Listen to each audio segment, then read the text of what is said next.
Hello, everyone. Thanks for joining us today. This is an anxious and difficult time for Americans all across the nation. More than 57,000 lives lost. More than 26 million Americans have filed for unemployment. We're all worried about our health and our families. And women are experiencing much of the pandemic's devastating impacts more than anything else. Millions of women have lost their jobs or had their hours slashed and are facing worries about just making ends meet.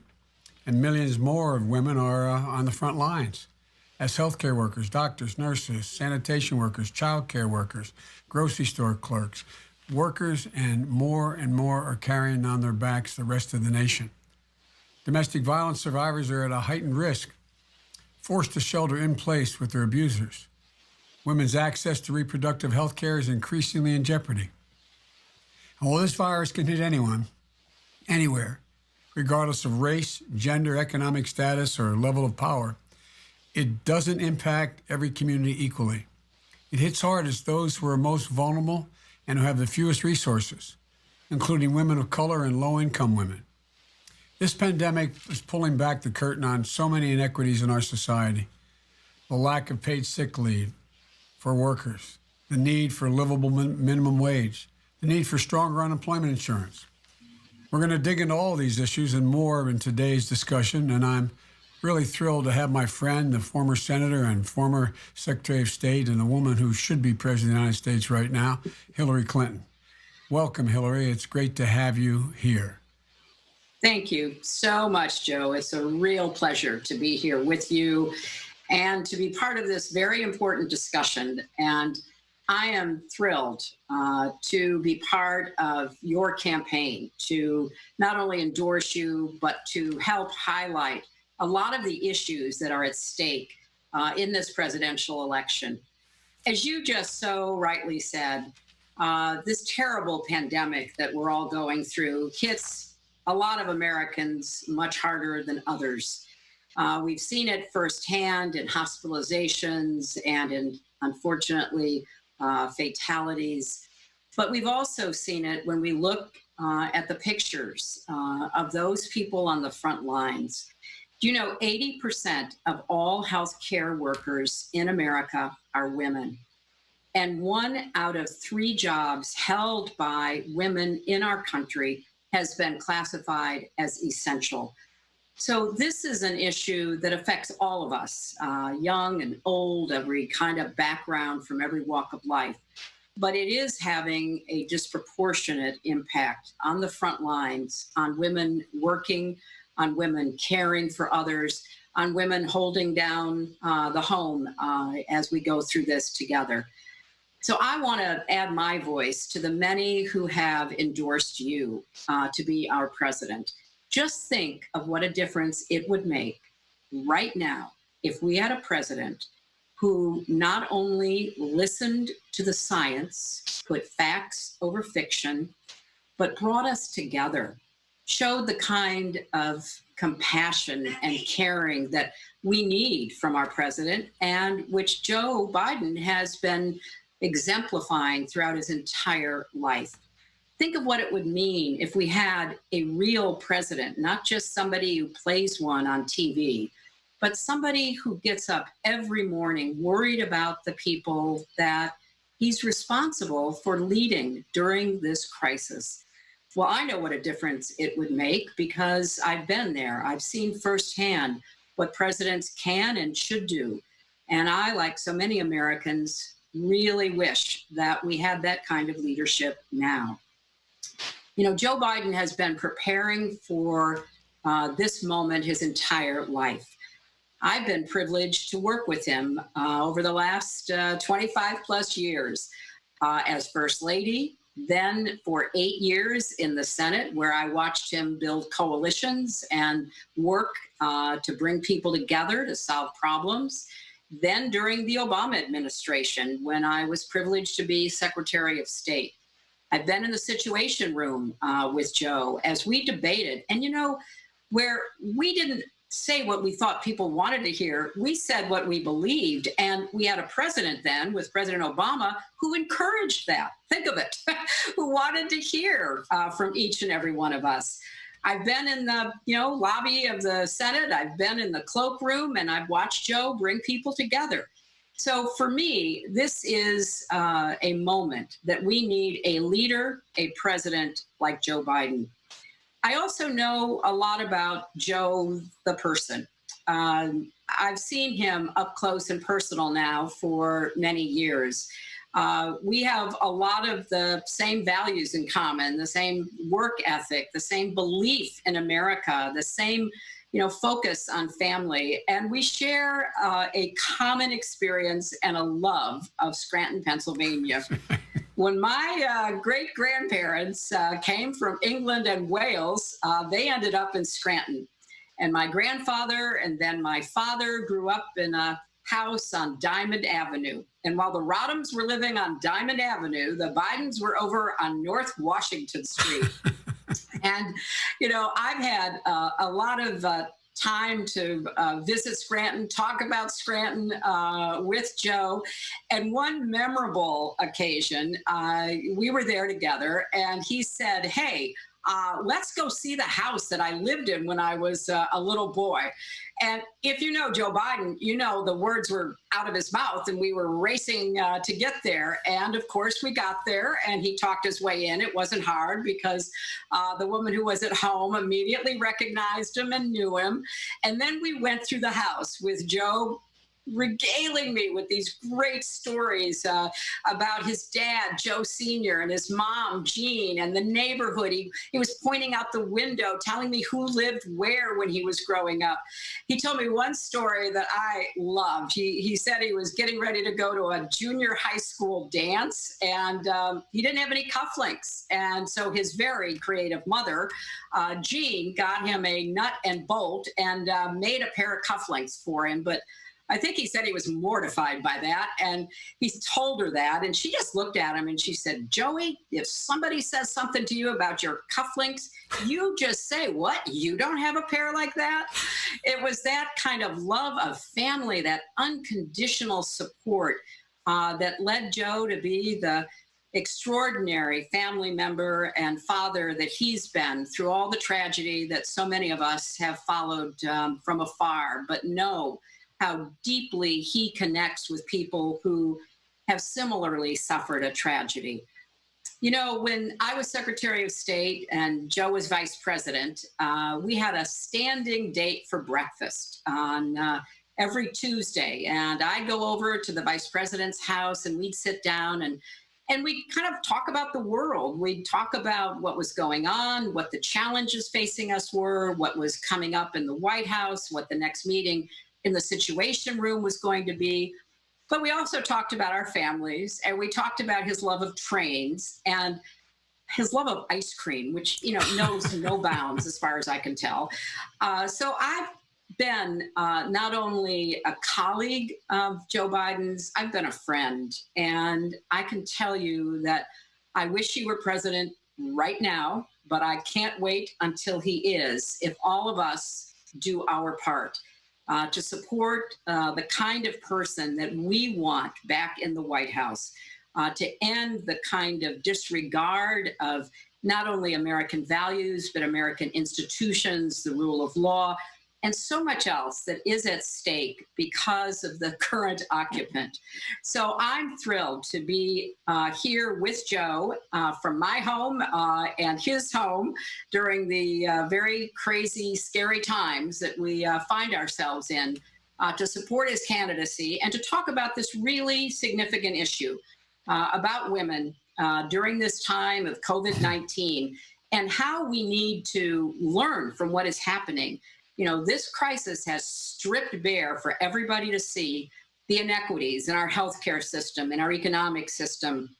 And we have to pull together to be prepared to make the changes that will fix what is wrong in America so that we truly can live up to be the best versions of ourselves. And I think Joe Biden can lead us there. Thanks, Joe. Oh, Hillary, thank you. We are friends.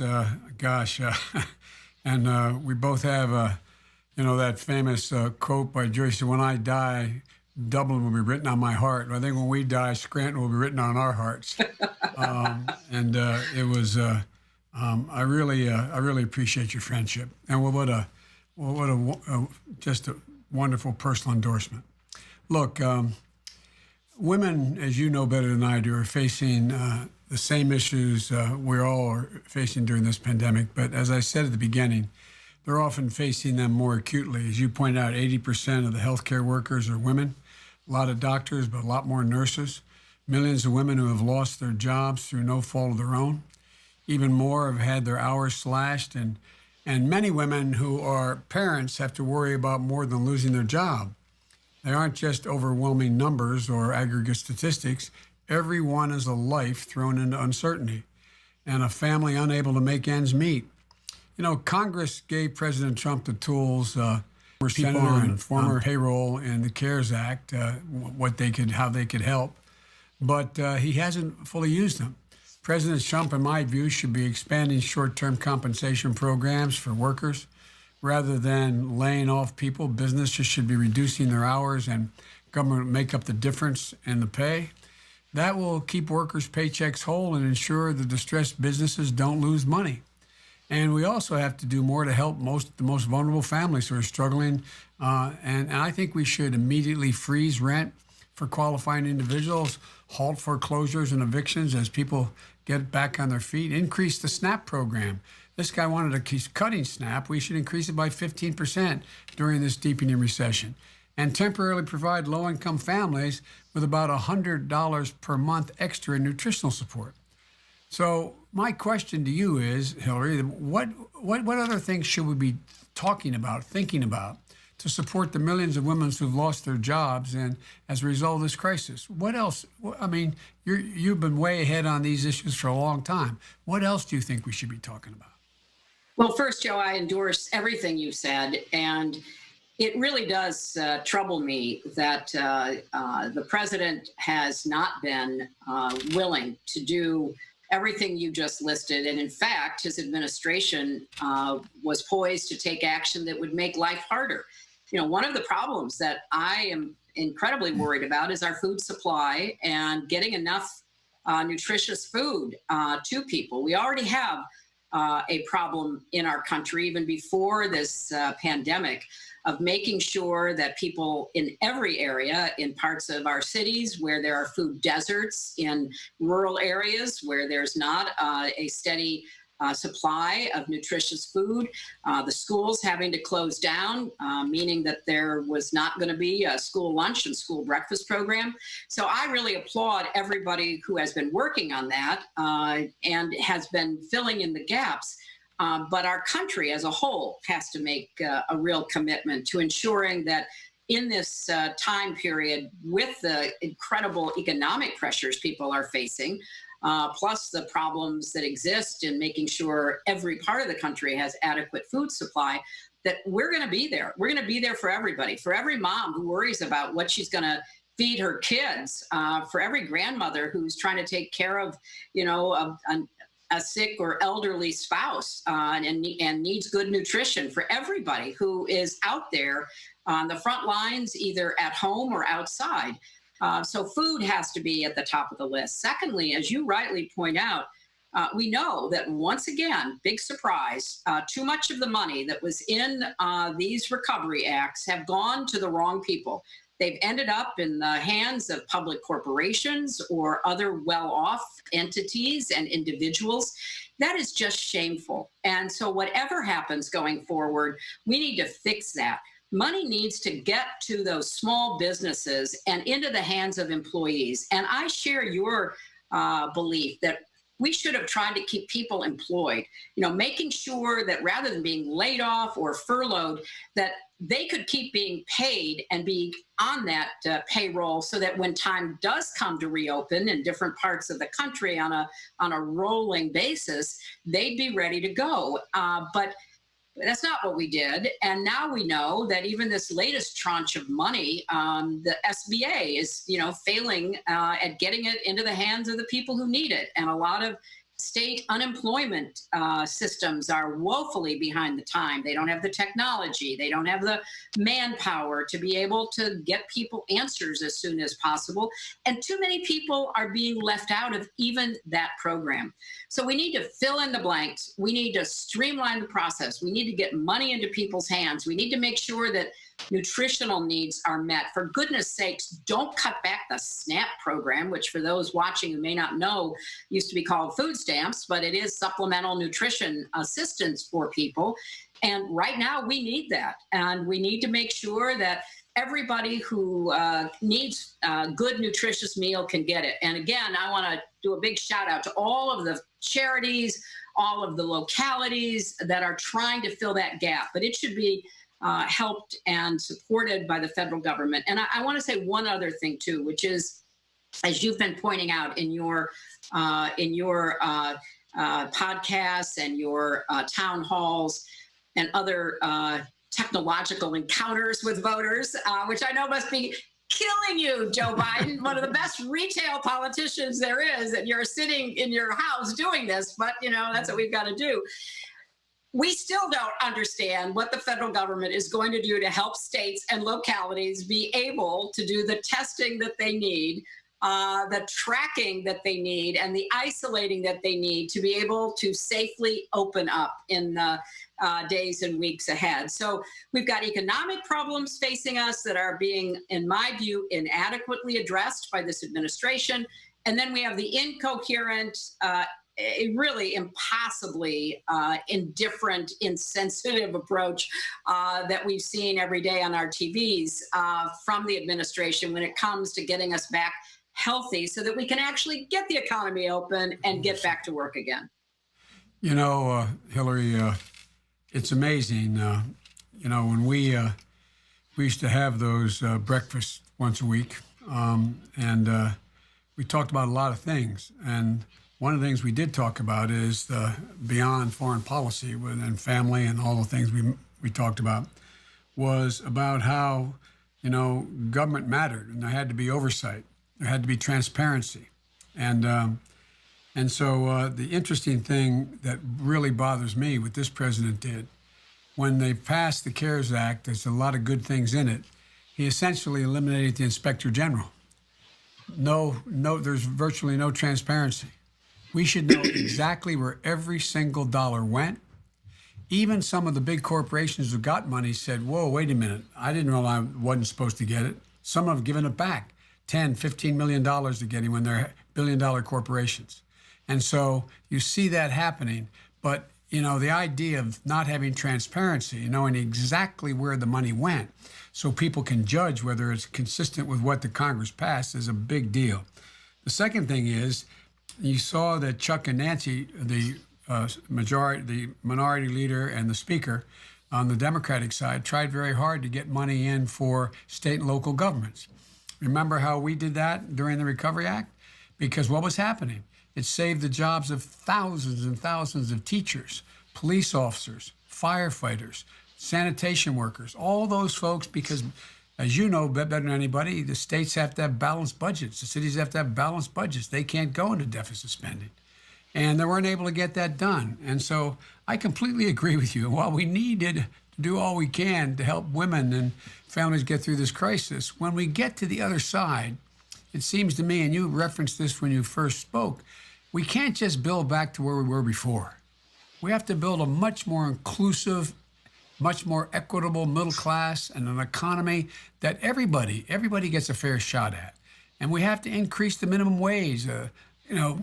This crisis further heightened the critical work of low-income workers. I mean, one job should be enough to raise a family on. And we have to raise the minimum wage to $15 an hour, which you've worked for and I've worked for a long time. And this is something we worked together for many years. But it's way past time to have equal pay for equal work, which has been one of your strongest pursuits in your career. Our administration, we signed the first law, the Lilly Ledbetter Fair Pay Act. We thought that was a big start, and it was. But I think we have to pass the Paycheck Fairness Act. We need to get paid sick leave available for every worker. We've got to make sure it's not just a temporary thing. So if you get sick, You're not foregoing a paycheck to stay home. And we need to provide 12 weeks of paid family, medical, and medical leave so you can take care of your loved one if they need you. And these are basic protections that we should be providing to workers. And we've tried for a while. So much more needs to be done. Here's my point. I think as you implied, I think the blinders have sort of been taken off. Not that people were bad, they did not want to help. They just didn't fully understand the disadvantage so many people who make their lives function for them, what they were going through. I don't think they had any idea what they were going through. So my next question for you is, it seems to me we're going to face a monumental task of rebuilding our economy and the middle class.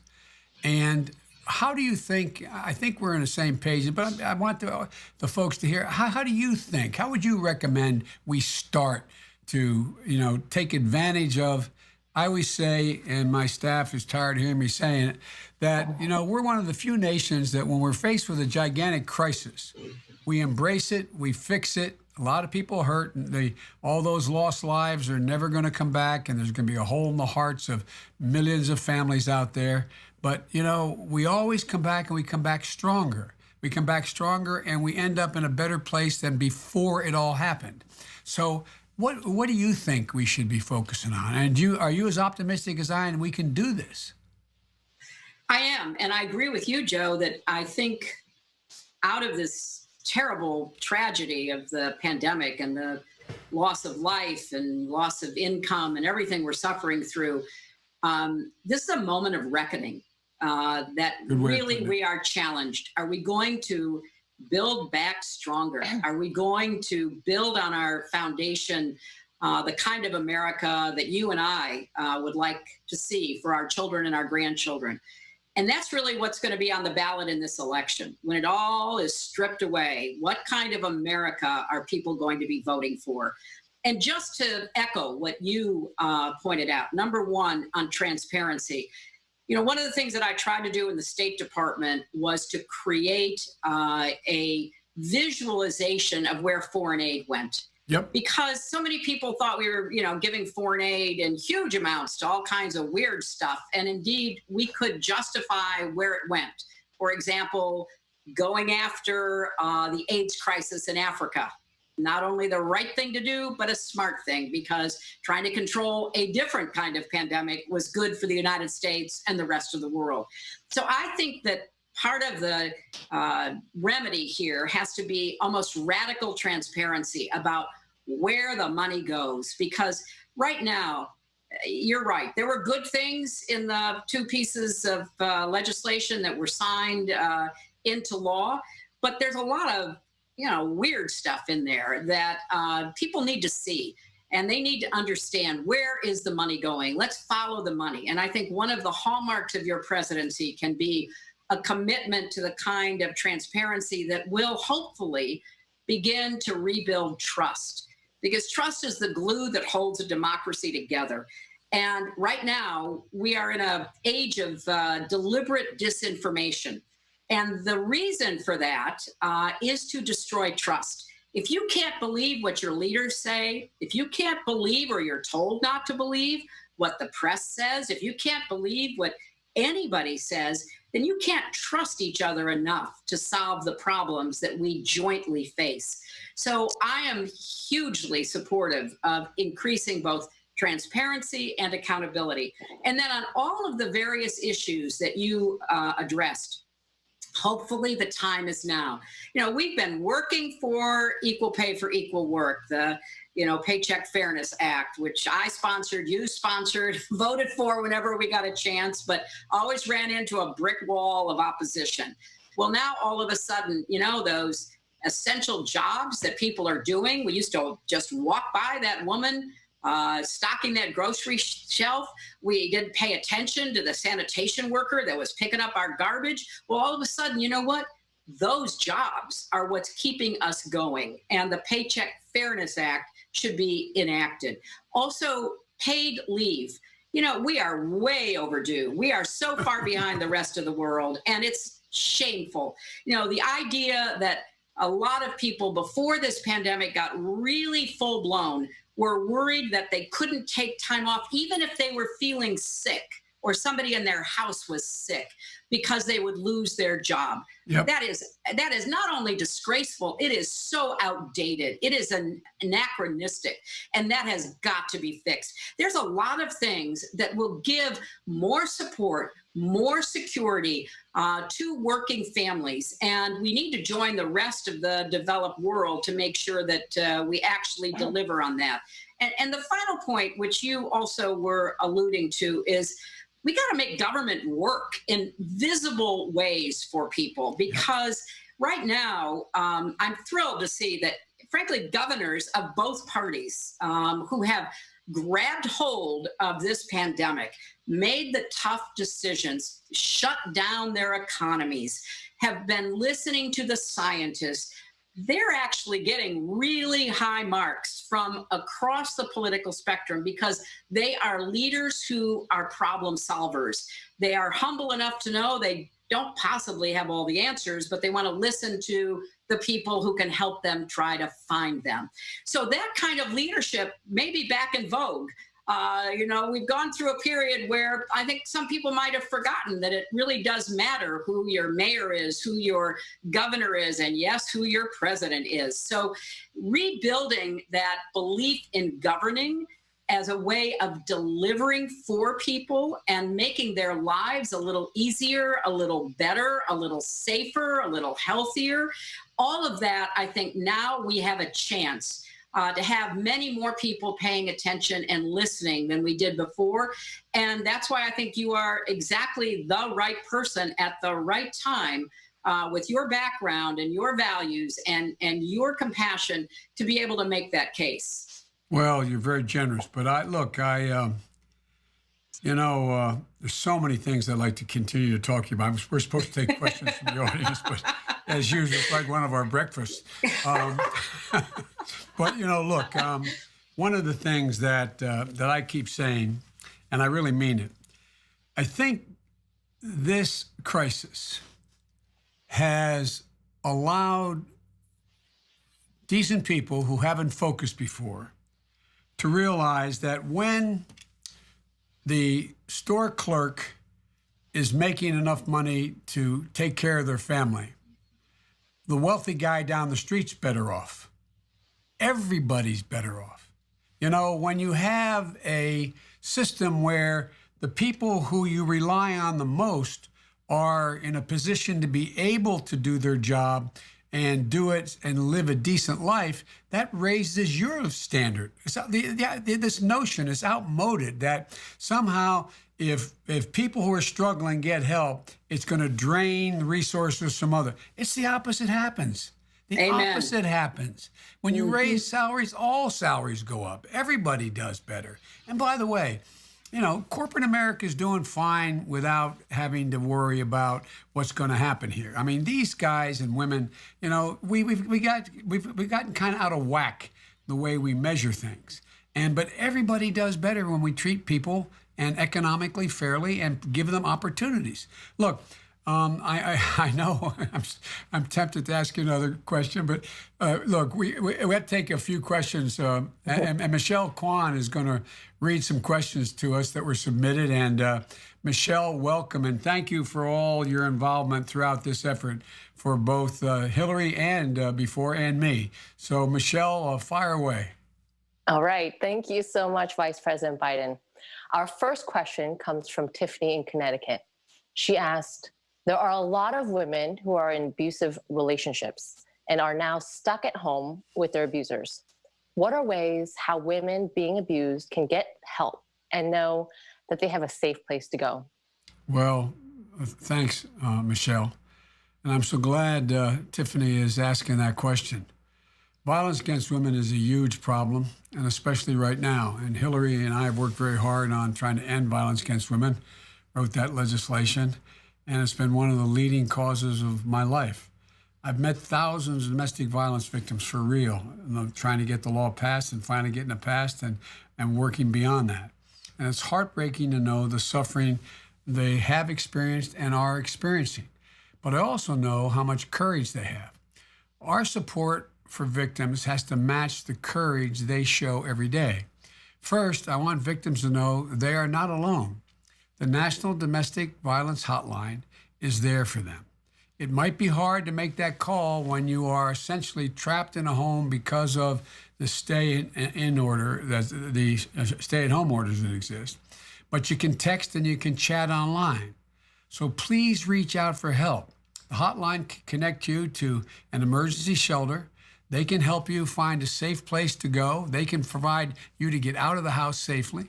And federal and state governments need to do everything they can to help survivors at this moment in time. That means, one, providing survivors a place to live where they can stay safe and healthy. We have violence women's shelters and homes, but we have to move beyond that in this crisis. We should empower FEMA, the Federal Emergency Management Organization, to work with every state so they immediately increase shelter options, including contracting with hotels and motels to provide shelter. Modifications like sleeping just to have the idea that we deal with trailers that are available for people as well. We have to also provide immediate economic relief to survivors. No one should be forced to stay with their abuser because they don't have the resources to leave. Particularly, the vast majority of kids in the street are there because their moms are victims of violence. We need to provide survivors. And the way we provide for survivors is we include cash assistance, unemployment insurance, flexible to their needs, and paid safe days and safe leave. We have to make sure all survivors of color, immigrants, survivors of Native American survivors, older survivors, those with disabilities, the LGBTQ community survivors, they all need support. And we have to make sure survivors and services can be connected. I've worked to make that hotline had the state-of-the-art telecommunications. When you call, they can tell where you are. They can get there in a hurry with real police protection if you need it. Now it's time to push again. We have to equip our hotlines and vital service providers with the tools that they need to take care of the person who's calling.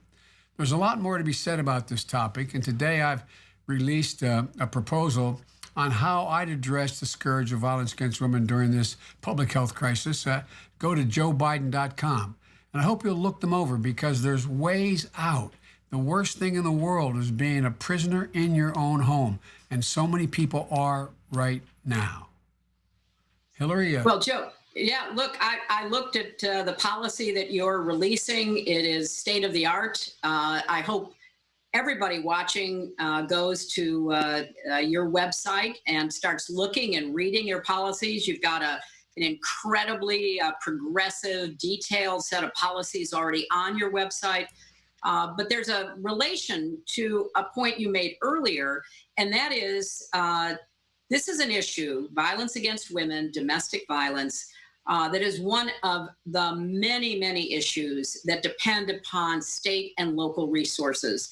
Because as you said, you call that hotline, very often the hotline will refer you to a shelter or, if necessary, police or EMT workers to your door. Well, those are local resources. And people who think we don't need to, reimburse and help state and local governments are just, again, missing the forest for the trees. If you believe in police protection, fire protection, EMT services, hotline shelters for domestic violence survivors and everything else, you've got to know that the budgets of our state and local governments during this crisis have been drained. And we've got to get them some relief to be able to provide the services that not only individuals like domestic violence survivors need, but every one of us. We don't know when we need police or fire or EMT or anything that we might in the future require. We know we need sanitation and public health and all the rest of it, all of which needs to be funded adequately. So I think the work you've done, as long as I've known you, on behalf of domestic violence, the violence against women legislation that you wrote and you led, I remember when we set up the office in the Justice Department in the Clinton administration, that was part of your legislation. So this issue deserves to be focused on, and we need to encourage people, call that hotline. Don't suffer in silence, either you or your children. Seek help even now during this pandemic crisis.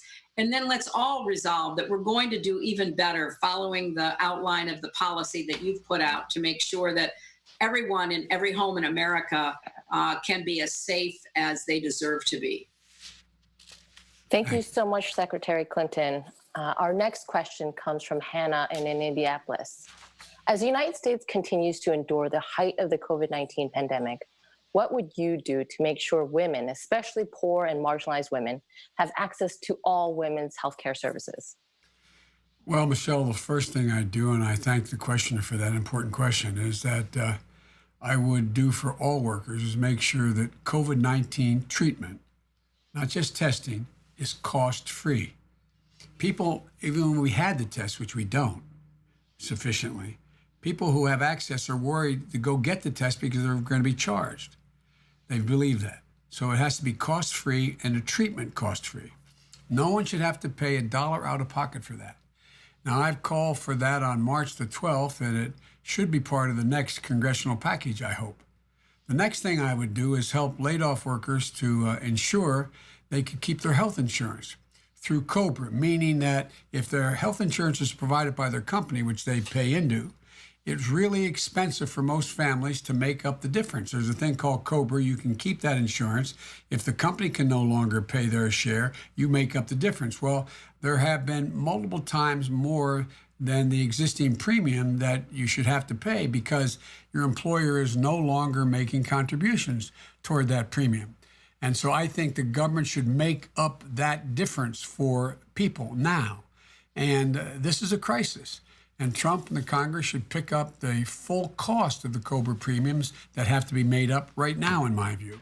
And if you don't have employer-sponsored insurance, we should immediately reopen what's called the open enrollment so that you can sign up for coverage and create an affordable public option that we can do through the Affordable Care Act, which the president is still trying to eliminate right as we speak. And finally, we need to ensure that women have access to all health services during this crisis. Abortion is an essential health care service. It's being used as a political wedge right now, and it shouldn't be. The American College of Obstetricians and Gynecologists and the American Medical Association agree that it shouldn't be categorized as a procedure that can be delayed. It can't. And in this case, healthcare delayed means healthcare denied. States should not be using public health crisis to infringe on a woman's constitutional right. There's more to say, but I know I'm going too long in these answers. Hillary, the floor is yours. Well, look, I think you're going right down the path that people need to follow you on, because as you rightly point out, this is another opportunity, I hope, for the American people to see why those of us who support universal health care have been doing so for so many years. There should not be any question at any time, but particularly at the height of a pandemic, that people will have the health care that they deserve because of cost or availability. So I'm hoping, Joe, that as you have proposed, we try to fill all those gaps, a public option, going as far as we possibly can, lowering the age of Medicare, going as far as we possibly can, making sure that everybody has access to quality, affordable health care.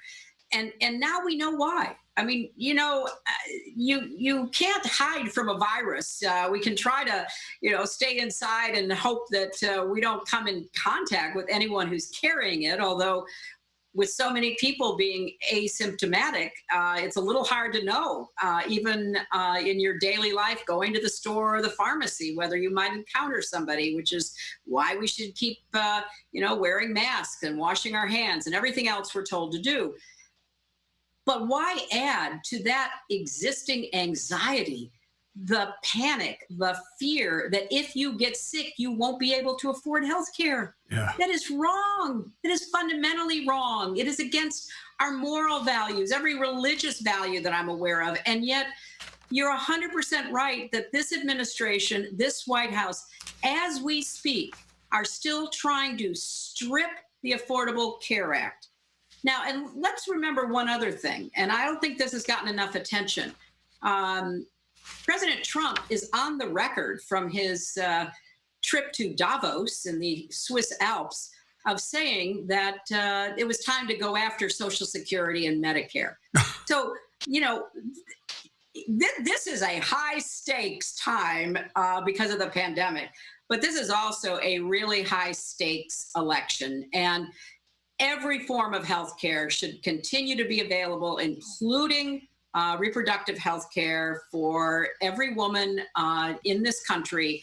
And then it needs to be part of a much larger system that eventually and quickly, I hope, gets us to universal health care. So I can only say amen to everything you're saying, but also to, again, enlist people that this would be a terrible crisis to waste, as the old saying goes. We've learned a lot about what our absolute frailties are in our country when it comes to health justice and economic justice. So, you know, let's be resolved that we're going to solve those once you're elected president. I promise you that's going to be my objective. Thank you so much, Secretary Clinton and Vice President Biden. Our last question comes from Asha, a pharmacist from New Jersey. Asha is an essential worker during this crisis and wonders what you do as president to ensure she can do her job safely. Asha, you're one of the people we've been talking about the whole time here, an essential worker. You know, what you're doing is important all the time, but particularly right now, to provide, one, essential workers with all they need for personal protective equipment that you need to do your job safely. I urge the president to use the full authority of what they call the Defense Production Act well over a month ago, not only to surge production of critical protective gear and tests and more, but also to ensure that they're distributed swiftly and in full so that everybody has it, and that means you. And I've also urged the president to appoint what Hillary would have long ago done, a supply commander, someone who, like in the military, has control of all the supplies in the middle of a war, knows where they have to go, controls them, and with broad authority and deep logistical experience to step up and actually command our national supply chain for the critical equipment that you need but others need, working with governors to get all frontline workers the life-saving protection and the equipment they need. And also, all workers like yourself who are putting their lives on the line should receive, in my view, premium pay. Now, premium pay is no substitute for personal protective equipment. It's not. And it's not a substitute for worker safety. But we have to do as much as we can to support the millions of brave workers like you who've stayed on the job, keeping the country running. I support what's called, that the Democrats are pushing in the Congress, pandemic premium pay. Increase essential frontline workers that both the Senate and the House have proposed, that in fact gives you more income. We need to make sure that if you, God forbid, get sick, you get paid time off as well. We need to make paid sick leave available to every worker and make sure it's not just a temporary thing. If you get sick, you're not foregoing a paycheck to stay home. Now look, if you get sick, you should have to go. You shouldn't have to go to work because you're worried about a paycheck. Especially now, when we're worried about the spread of this dangerous disease, it's critical that essential workers can stay home when they get sick and don't spread the disease. And we need to provide 12 weeks of paid family, medical leave so you can take care of your loved ones. And look, folks, the whole idea here that's become clear, in my view, if you excuse the addendum here, you know, when the president went to Davos and talked about, and I remember when I was making this case as vice president saying that the Republicans are going to try to cut Medicare and Social Security, he said, no, they're not going to do that. That's been their objective. God love Paul Ryan. He set out to do that, and the president hadn't given up on that cause. And the cause is what we should be doing right now is a lot of our senior workers who are very old need an additional amount of Social Security now during this crisis. We should be increasing their Social Security payment while this crisis moves forward, while we reform the whole Social Security system to provide for the ability of people who have had their pay cut, their Social Security payment cut because their spouse has passed, because for a whole lot of reasons it happens. We should make sure that they, in fact, are able to get more, not less. And we can do that by changing the way we fund Social Security. I won't go into the whole deal. But in the meantime, right away, we should be giving help right now, an extra $1,000 to people who, in fact, are on Social Security, that, in fact, are struggling on the limited amount they're getting if they're at the low end of that scale. But at any rate, there's a lot more to talk about. I'm sorry. As I said, this is like one of our breakfasts. Either Hillary's person would be coming in saying, Madam Secretary, or my guy would be coming in saying, no, Mr. Vice President, the president's waiting. And usually when we walk in late to a national security meeting with the president, and he'd look at both of us like, where in the hell have you been? At any rate, but thanks, Hillary, for everything. I really appreciate it. But I really, anyway, I know you're going to answer that question as well, but thank you. Oh, listen, a lot of good memories. You're absolutely right. And when you mention Social Security, I have long advocated, and I know you agree, that we need to fix the disadvantage that women unfortunately bear under Social Security. Because when you take time out to care for children or an ailing spouse or ailing parents, you're out of the workforce and you don't get the credit that you need to be able to have a more secure retirement when that becomes possible. So the Social Security system, Medicare, they should not be in the bullseye target of this president and all of his plutocratic allies. They need to be helped to be strengthened and improved so that they actually do provide the quality of care that they should be and the amount of income that they should be offering. And on a final note, Joe, I would just say to Asha, who is on the front lines, and thank you so much, because clearly we can't get through this without you and the millions of others who are doing what you're doing. This election really is a referendum on what kind of future we want for you and for all of the people in our country, but particularly those frontline workers, those folks who have been really put under enormous economic pressure, the many millions that are now applying for unemployment. We got to fix our systems, friends. I mean, we've kind of just, moved along on top of them, trying to protect what we had against the concerted, relentless effort by too many on the other side to rip away what we did have. But now, if we get people to pay attention and to really look at what's at stake for them, for their families, then I think we can have an election that really will matter about how we put us on a stronger foundation for the future. And I'm thrilled to be here with Joe today. It is a little bit, as you got a kind of a front view into our breakfast at the Vice President's house those years ago, every Tuesday morning. But more than that, what Joe's trying to do, what his candidacy is about, what his campaign stands for, is a much better, safer, healthier, stronger future for every single American today and those who come after us. So, Joe, thank you. Thank you for your leadership. Thank you for your friendship. And this was a lot of fun. I appreciate the chance to, join you virtually in your basement to talk about issues that really matter to us and to millions and millions of other Americans. Well, I have to tell you something completely honestly, straightforward. I wish this were us doing this and my supporting your reelection for President of the United States. You won the majority of the vote. I think the way in which some of the states acted was just, anyway, we would not, we'd have problems. We'd have the pandemic, but you would have already been prepared for it. Still would have been hard, but you would have done a lot to keep us from getting in such a dire strait. Well, I'll tell you one thing I would have done, Joe, which you know so well. I would have read my daily intelligence briefings that were sounding the alarm since January, but apparently this president doesn't do what we used to do. You know, I did the foreign policy brief this morning, which I do every morning with people who you know really well. Former Secretary Blinken, Tony Blinken, and a whole bunch of folks, Tom Donilon, a whole range of people who were,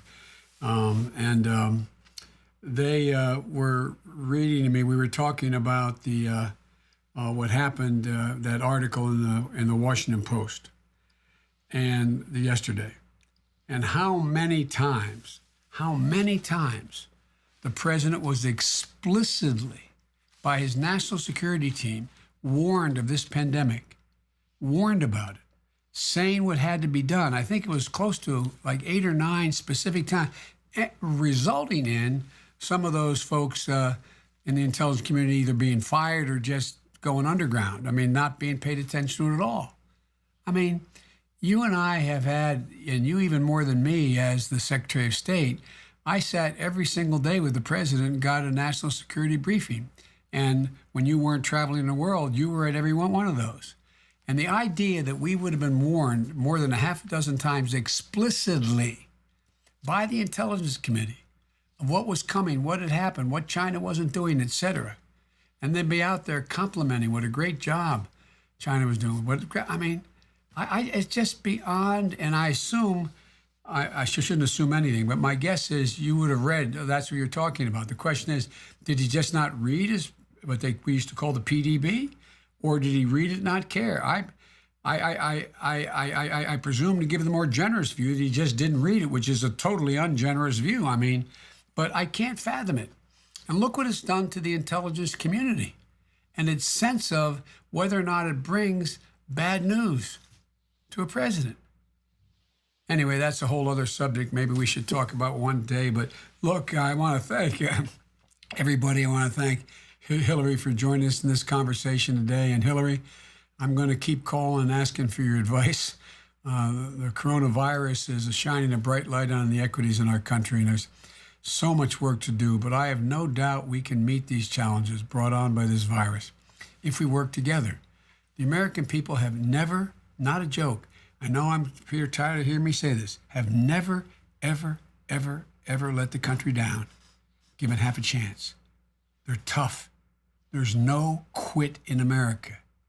They're prepared, but we got to do it together. And it's great being together with you, Hillary. Thank you. And Michelle, thank you so very much. Appreciate it. Thank you, everyone, for being in and listening.